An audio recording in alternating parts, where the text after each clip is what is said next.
साथियों नमस्कार, स्वागत है आपका एक और इस नई वीडियो में। और आप देख रहे हैं बिग इंडिया टीवी। देश में पहले चरण की वोटिंग कंप्लीट हो गई थी साथियों 19 अप्रैल को, और साथियों कल 26 अप्रैल को दूसरे चरण की वोटिंग होने वाली है। कल शाम को ही दूसरे चरण का चुनाव प्रसार थम गया है। और साथियों जो हालत बीजेपी की पहले चरण में हुई थी, बताया जा रहा है दूसरे चरण में भी साथियों भाजपा की हालत पतली होने वाली है। और पहले चरण में भी उत्तर प्रदेश की 8 लोकसभा सीटों पर चुनाव हुआ, और दूसरे चरण में भी साथियों 8 सीटों पर उत्तर प्रदेश की चुनाव होने वाला है। अगर बात करें पूरे देश की, तो पूरे देश में 13 राज्यों की 89 सीटों पर लोकसभा का चुनाव है। लेकिन दूसरे चरण की थोड़ी सी बात करूंगा। जो खबरें लगातार निकल कर आ रही है, जो सर्वे लगातार निकल कर आ रही है, उन सर्वों के अनुसार भाजपा को सिर्फ उत्तर प्रदेश में दूसरे चरण में 3 सीटें ही मिल सकती है, और बाकी 5 सीटों पर इंडिया गठबंधन में मायावती का कब्जा रहने वाला है। भाजपा वालों की ये खबरें देखकर सांसें फूली हुई है कि आखिरकार 400 पार का आंकड़ा इस बार कहां से पूरा होगा। लोग तो मजाक भी बना रहे हैं भाजपा वालों की कि 400 सीटें कौन से टेंट हाउस से आएंगी। ऐसे ऐसे कथन, ऐसे ऐसे स्टेटमेंट लोग बाग अपने अकाउंट से पोस्ट कर रहे हैं कि 400 सीटें आखिरकार कौन से टेंट हाउस से आएंगी, क्योंकि 2024 के चुनाव में तो कोई रास्ता मिल नहीं रहा कि भाजपा की 400 प्लस सीटें आ जाएंगी। तो साथियों ऐसे में भाजपा के लिए मुसीबत बहुत बड़ी खड़ी हो गई है। और इस बार देश में मायावती जी के समर्थन से इंडिया वाले गठबंधन की सरकार बनने वाली है, और प्रधानमंत्री कौन होगा वो साथियों देखा जाएगा। साथियों अब मैं आपको बताऊं, बसपा सुप्रीमो ने अपनी 7वीं सूची जारी कर दी है। साथियों जैसे जैसे बहन जी सूची जारी करती है, भाजपा व समाजवादी पार्टी की सांसें साथियों अटकने लगती है। साथियों इस बार बहन जी ने 3 लोगों की सूची जारी की, वो अपनी स्क्रीन पर आप पहले देख लीजिए। सलेमपुर लोकसभा सीट से भीम राजभर को टिकट दिया गया, जो कि उत्तर प्रदेश के पूर्व प्रदेश अध्यक्ष रह चुके हैं। साथियों भीम राजभर के लिए हमने खबर चलाई थी कुछ दिन पहले कि उनको आजमगढ़ की लोकसभा से टिकट दिया गया, लेकिन अब बसपा सुप्रीमो ने आजमगढ़ को खाली करके भीम राजभर जी को यहां पर ट्रांसफर कर दिया सलेमपुर की लोकसभा सीट पर। और आजमगढ़ की लोकसभा सीट पर किसी मुस्लिम नए प्रत्याशी को बहन जी ने खोज लिया है, और उनका नाम साथियों आपके सामने बहुत जल्द आने वाला है। साथियों मेरे हिसाब से आजमगढ़ की सीट से बसपा सुप्रीमो अकबर अहमद डंपी को लोकसभा का चुनाव लड़ाएंगी। उनको साथियों उस इलाके का टाइगर भी कहा जाता है, और उनके पीछे साथियों हजारों लोग हमेशा रहते हैं, जो कि बड़े ही कद्दावर नेता है मुस्लिम समाज के। आजमगढ़ से इस बार साथियों मुस्लिम को बीएसपी मैदान में उतारने वाली है। अगर साथियों बात करूं भदोही की लोकसभा सीट पर इरफान अहमद उर्फ बबलू को मैदान में उतारा गया, जबकि साथियों यहां से पहले इस सीट पर अतर अंसारी को लोकसभा का टिकट दिया गया था। और साथियों इस बार भदोही की सीट पर भी चेंज करके इरफान अहमद को लोकसभा का टिकट दिया गया। एक सीट साथियों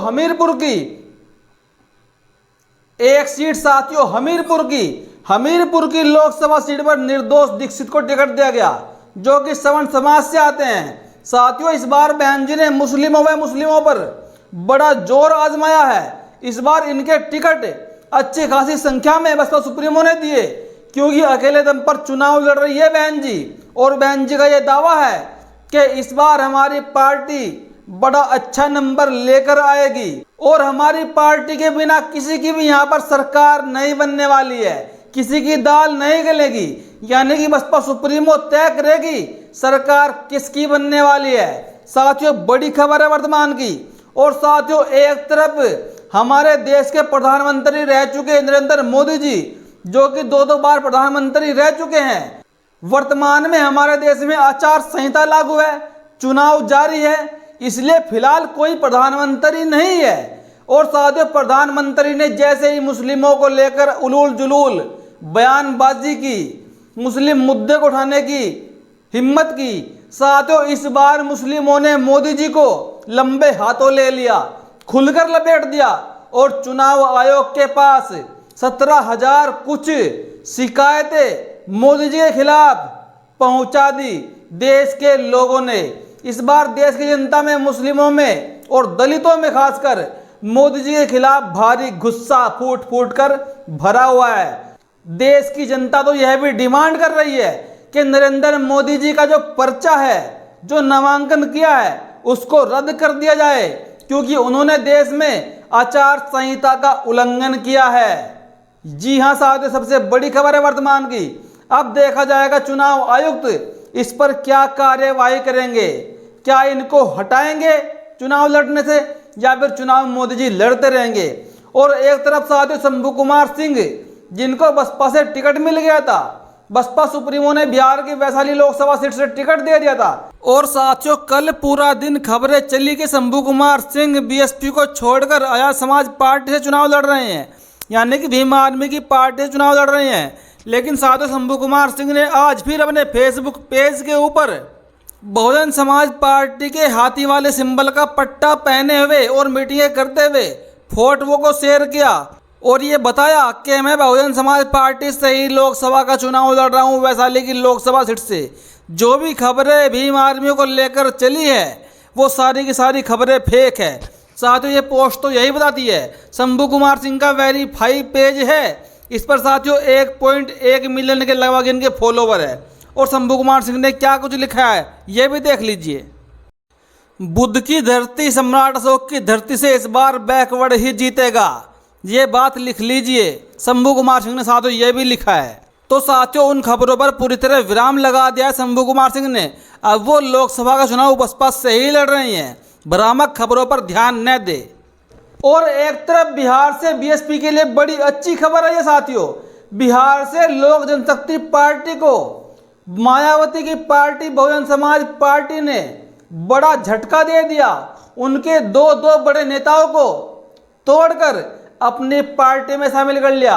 साथियों पूर्व में 2 बार रहे सांसद जनशक्ति पार्टी के, जिनका नाम अरुण कुमार है, साथियों वो बसपा में शामिल हो गए। और साथियों उन्हीं के साथ साथ उन्हीं के पीछे पीछे अजय कुमार, जो कि एलजेपी के एमएलसी रह चुके हैं, उन्होंने भी साथियों चिराग पासवान का साथ छोड़कर बहुजन समाज पार्टी का दामन थाम लिया। और पार्टी में आकर साथियों इस बार वो बिहार से लोकसभा का चुनाव भी लड़ सकते हैं, उसकी तैयारी साथियों जारी है। और साथियों दूसरे चरण की वोटिंग से पहले, ठीक 1 दिन पहले, मायावती जी ने कांग्रेस पर बड़ा हमला बोल दिया एक्स पर पोस्ट करने के माध्यम से। देखिए अपनी स्क्रीन पर क्या कुछ कहा बहन जी ने।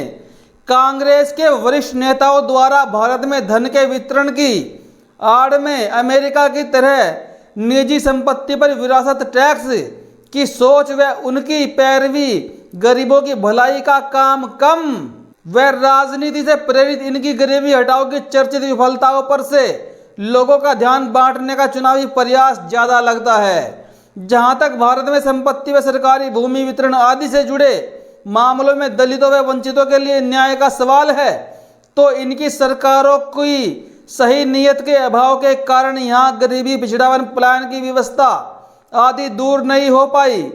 कांग्रेस को उसकी ऐसी दागदार विरासत से मुक्ति मिलना मुश्किल है। साथियों कांग्रेस पर यहाँ पर बड़ा हमला बोलते हुए बहन जी ने साफ साफ कह दिया कि कांग्रेस की पहले से ही सोच रही है, जो जनता के पास उनकी संपत्ति है, उनकी विरासत है, कांग्रेस साथियों उन पर टैक्स लगाना चाहती थी, लेकिन समय रहते हुए ये काम नहीं कर पाई। और अब साथियों कांग्रेस गरीबों की भलाई का दावा कर रही है, मुस्लिमों की भलाई का दावा कर रही है। और साथियों कांग्रेस की सरकार में सबसे ज्यादा जो अन्याय हुआ, जो इनका हक छीना गया, वो कांग्रेस के राज में ही छीना गया। और साथियों एक तरफ ददरोल में उपचुनाव होना है, और साथियों एक तरफ उत्तर प्रदेश की विधानसभा ददरोल में उपचुनाव होना है। यहाँ पर साथियों भाजपा से वर्तमान के जो विधायक थे उनका साथियों निधन हो गया था, और अब इस सीट पर साथियों उपचुनाव होना है। और यहाँ से भी साथियों बहन जी ने अपना प्रत्याशी उतार दिया है। जिनका नाम सर्वेश चंद्र मिश्रा है। इस सीट पर साथियों मई के महीने में उपचुनाव होगा और साथियों देखा जाएगा सीट पर कौन दावेदारी पेश करता है। धन्यवाद साथियों।